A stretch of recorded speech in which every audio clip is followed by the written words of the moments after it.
La révolte des bonnets rouges, 1675, est une petite BD réalisée par Joël Auvin et publiée en 1976. Il s'agit d'aborder ici quelques-unes des techniques mises en œuvre dans la BD. Joël Auvin est né en 1949 en Bretagne. Ce professeur de philosophie à la retraite a mené une double carrière très riche. Sous le pseudonyme de Nono, il signe depuis longtemps des dessins humoristiques pour la presse régionale. Il est aussi l'auteur et le contributeur de bandes dessinées et de livres. Techniquement, une planche est un ensemble de cases figurant sur une même page. La case est l'unité de base de la bande dessinée. C'est un concentré qui doit parler directement à l'œil. Une bande est une suite de cases. Traditionnellement, la bande est horizontale. Elle doit offrir une logique dynamique.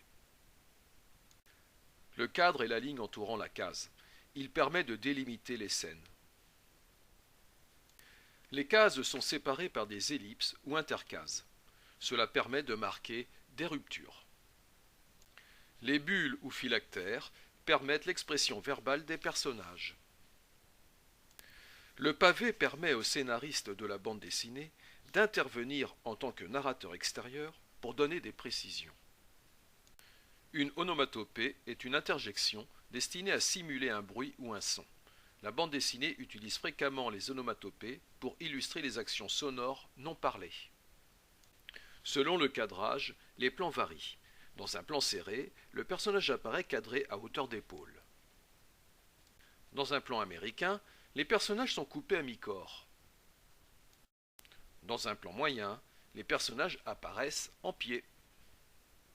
Dans un plan d'ensemble, le ou les personnages sont cadrés dans le paysage. Cette bande dessinée ne met pas en œuvre de gros plans, centrés sur un détail. Les ellipses permettent de basculer d'une scène à une autre, soit au niveau de la localisation géographique ou temporelle, mais aussi des acteurs. Mettre en œuvre la bande sonore est un défi. Pour que le lecteur puisse recréer et vivre l'univers sonore, l'expression des visages a une importance majeure, la ponctuation aussi, ainsi que les onomatopées. Il faut du dynamisme et du mouvement dans une bande dessinée. L'alternance des cases et des cadrages joue donc un rôle crucial. Les traits de mouvement sont aussi très importants. Cette petite histoire graphique de Nono met en scène plusieurs procédés humoristiques. Nono joue sur les anachronismes, au niveau de la langue avec des anglicismes et au niveau matériel avec la cigarette et le zippo, la voiture et la dynamite qui sont des inventions ultérieures. L'expression figurée est mise en œuvre au sens propre à plusieurs reprises.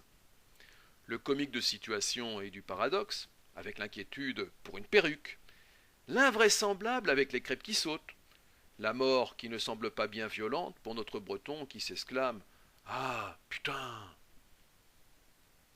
Les portraits humoristiques, les caricatures et les clins d'œil sont omniprésents. Le roi Soleil est représenté comme un enfant capricieux qui trépigne de colère, et cela sous le regard désapprobateur du soleil.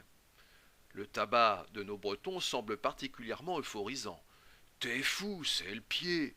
L'herbe à Nico est très surprenante. Le Balpe est un Napoléon étonnant.